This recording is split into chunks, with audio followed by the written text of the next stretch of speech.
अच्छा, ये किताब है बड़ी मज़े की, इसलिए कि इसमें ना उसने जो लाइन वाइज सिखाया है कि किस तरीके से जो है ना करोगे। एक शख्स था सर, उसका नाम था डोंगुई, डॉन नाम था उसका।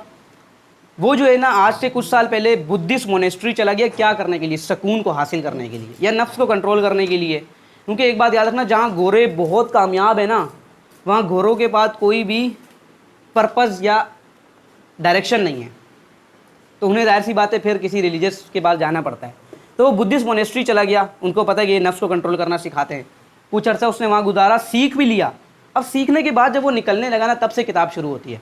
वो कहते हैं जब मैं निकलने लगा तो निकलते वक्त मैंने उनसे पूछा कि आप मुझे काइंडली ये बात बताएंगे कि अगर मैं अपने आप को, अपने नफ्स को, यानी मेडिटेशन और मुराकबा ही करते हैं ये लोग, अगर मैं मेडिटेशन डेली करूं 4 घंटे, तो मुझे अपने नफ्स को पूरी तरह कंट्रोल करने में कितना वक्त लगेगा? पूछा तो उसने कहा कि तुम्हें लगेंगे 10 साल। अगर रोज़ 4 घंटे मुराकबा करोगे तो 10 साल लगेंगे टोटल नफ्स पे कंट्रोल करने के लिए। अब सवाल से सुनिएगा, उसने कहा अगर मैं 8 घंटे लगाऊं, सर उसने कहा आपको लगेंगे 20 साल। अब सवाल है, वो हैरान हो गया।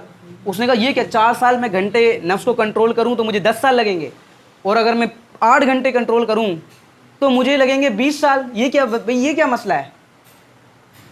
उसने कहा कि याद रखना, हर वो काम जिसे जितनी एफर्ट की ज़रूरत होती है, अगर तुमने उससे ज़्यादा लगा दी तुम कंफ्यूज हो जाओगे। उसने कहा पूरी हमारे बुद्धिस्ट लोग मानते हैं कि दिन में सिर्फ 2 घंटे से ज़्यादा मुराकबा नहीं करना चाहिए। कहता तुम 4 कर रहे हो, फिर तुम 8 पे लेके जा रहे हो, तो तुम थकोगे, परेशान रहोगे और असली पर्पज़ मिस कर दोगे। फिर उसने पूछा असली पर्पज़ क्या है? उसने कहा you will miss the whole point of existence. तुम अपना नफ्स पे कंट्रोल करना ही भूल जाओगे, यही तुम्हारा भूल जाओगे, यानी कि तुम करते करते ही वो चीज़, असल चीज़ भूल जाओगे। अब ये बात तो ज़ाहिर है फिर गौर तलब थी। तो इस बात पे फिर उसने जाके काम भी किया। अगले कुछ सालों में फिर ये किताब लिखी, और इस किताब में लिखे उसने कोई भी इंसान खुद के साथ 4 वादे कर ले तो सर वो स्पिरिचुअली ज्ञान जितना भी किताबों में दिया हुआ है सारा वो पा सकता है। नंबर 1 वो कहता है बी इम्पैसिबल विद योर वर्ड्स। वो कहता है वो कहता है आप मानो या नहीं मानो, दुनिया अल्फाज पे चल रही है। सर ये मेरे अल्फाज है जो आपको मोटिवेट कर रहे हैं। सर एक लीडर के अल्फाज ही हैं कि वो इतने लोगों को जमा करके एक जगह ले आता है। कुरान भी एक अल्फाज ही हैं खुदा के, जो सोचें कितने अरसों से लोगों को मोटिवेट किए हुए।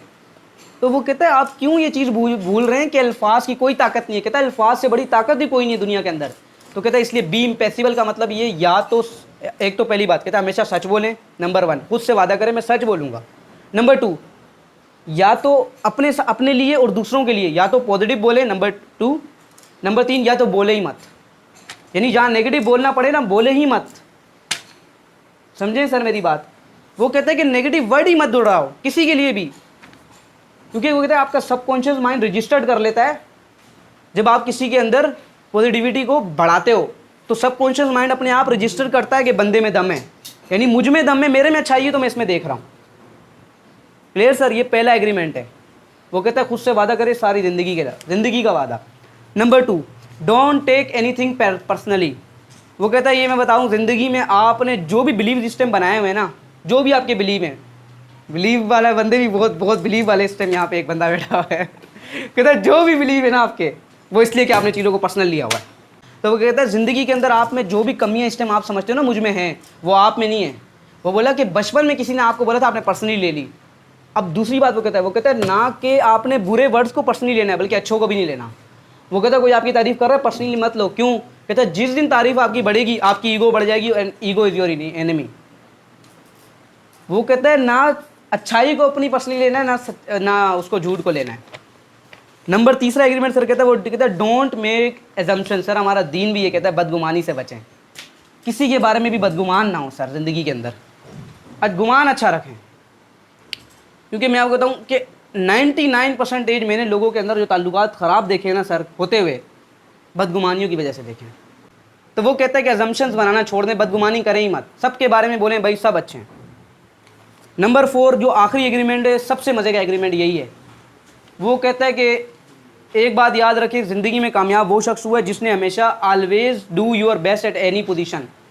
वो कहते हैं जिस दिन ना, बस वो कहते हैं जब आप सुबह उठे ना, आप अपने आप को बोले मैं आज का दिन अब बेहतर से बेहतर बनाऊंगा, बस सिर्फ कोशिश करूंगा ना मैं नताइज। क्योंकि उसने क्या कहा, अजम्पशंस नहीं बनानी, पर्सनली नहीं लेना, कुछ भी नहीं मैं सोचूंगा कि मुझे रिजल्ट्स मिले नहीं मिले, क्या हुआ क्या नहीं हुआ, ये मैं नहीं सोचूंगा कुछ भी। बस सिर्फ और सिर्फ मैं आज का दिन do your best at any. अब वो कहते हैं इससे होगा क्या, जिस दिन आपको बुखार है ना उस दिन आपका बेस्ट अलग है, जिस दिन आपको बुखार नहीं है उस दिन आपका बेस्ट अलग है, जिस दिन आप खुश हो आपका बेस्ट अलग होगा। कहते हैं जब आप डेली अपना बेस्ट करोगे ना तब आप, बड़े मज़े की बात है, अभी उसने क्या कहा था कि किसी को जज मत करना, खुद को भी जज नहीं करोगे, यानी खुद को जज करना छोड़ दोगे। सर मैं आपको एक मज़े की बात बताऊं, बहुत से लोग यहाँ पे ये हैं कि गुनाहों की रिग्रेट की वजह से अच्छाई की वजह तरफ नहीं आ पाते। ये बात सच है, गुनाहों के रिग्रेट की वजह से अच्छाई की तरफ नहीं आ सकते कि हमारे इतने गुनाह हो चुके हैं।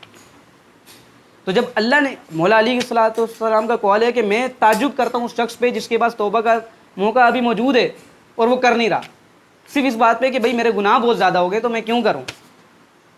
तो सर वो कहता है कि खुद को भी जज नहीं करोगे ना तो पता है क्या चीज़ होगी, इससे क्या चीज़ बढ़ेगी सर, क्या बढ़ सकता है खुद को ना जज करने से। सर वो कहते हैं जब आप खुद को जज नहीं करते, खुद को बुरा भला नहीं कहते, खुद को गाली नहीं देते, कहते हैं तो रिजल्ट्स अपने आप आते हैं। अब रिजल्ट्स में क्या क्या आता है वो बताता है। नंबर 1 वो कहता है रिजल्ट्स में सबसे पहली चीज़ आती है इन 4 एग्रीमेंट के बाद, आप लिव इन प्रेजेंट हो जाते हो। ना ही आपको पास की कोई रिग्रेट रहता है ना फ्यूचर की टेंशन रहती है। नंबर 1 पॉइंट ये होता है। कहता है जैसे ही आप लिव इन प्रेजेंट रहते हो यानी आज में ज़िंदा रहना सीखते हो। नंबर 2 आप में अवेयरनेस और अलर्टनेस बढ़ती है, यानी आप ये महसूस करते हो क्या मैं बेहतर कर सकता हूँ, कैसे बेहतर किया जा सकता है, कैसे खुद को बेहतर बनाया जा सकता है और क्या क्या मेरी एबिलिटीज़ हैं और कैसे मैं उनसे काम ले सकता हूँ। यार जो बंदा आज में जी रहा है, जिसको कल की परवाह नहीं है और पिछला कल को याद नहीं है, सर वो तो अपने आप को बेहतर ही बनाएगा, उसकी अवेयरनेस तो बढ़ेगी अपने आप। और नंबर 3 वो कहता है जिसकी अवेयरनेस बढ़ती है उसमें बैलेंस बढ़ता है। 3 balance, mental balance, spiritual balance और तीसरा भी उसने बताया वो मेरे जहन में नहीं, फिजिकल बैलेंस। वो कहते हैं तीनों चीज़ें आपकी बैलेंस हो जाएंगी। कहता है जैसे ये चीज़ बैलेंस होगी ना, अब चौथा पॉइंट आपको मिलेगा लर्निंग न्यू थिंग्स। आप में एक जज्बा पैदा होगा नई चीज़ों को सीखने का। सर माजरत के साथ जब तक हमारा नफ्स हम नहीं मारे ना हम नई चीज़ नहीं सीख सकते। मैं तो आप लोग के लिए मैं तालियां बजाता हूँ जो इतने लोग आए कुछ सीखने के लिए, सही या आप सीखने आए हो, तो ये सारी चीज़ों से गुजर के आओगे तो लर्न न्यू थिंग्स आप यानी उस पर अप्लाई कर पाओगे। कहता है जब आप नई चीज़ें सीखते हो तब क्या होता है, डिटैचमेंट फ्रॉम द रिवॉर्ड्स, तब आपको मुआवजे की परवाह नहीं रहती, तब आपको रिजल्ट की, मैं बताऊँ बहुत से लोग काम इसलिए नहीं शुरू करते नतीजा मिलेगा कि नहीं मिलेगा। वो कहता है जब आप इस तरफ चले जाते हो ना ये सारे काम करके तब आपको रिजल्ट का कोई चिंता नहीं होती भाई। सर आखिरी पॉइंट जब वो कहता है कि नहीं इससे अगला, वो कहता है कि डिटैचमेंट पता है क्या करेगी, आपके अंदर का डर खत्म कर देगी। सर जिसको रिजल्ट ही नहीं चाहिए, जिसको नताइज ही नहीं चाहिए, मुझे एक बात बताओ सर उसमें कोई डर होगा?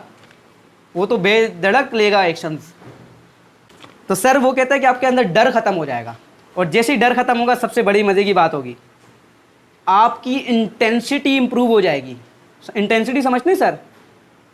इंटेंसिटी का मतलब ये कि आप जो अब एक्शन लोगे ना वो पूरे ध्यान के साथ, कॉन्शियस एफर्ट के साथ और मज़े से लोगे। और कहता है इससे आप सबसे बड़ी चीज़ कहोगे, हमेशा खुशी महसूस करोगे। सर खुश होना अलग है, खुशी को महसूस करना अलग है। सर ये कहता है ये 4 वादों से आप हमेशा ज़िंदगी के लिए खुश रह सकते हो।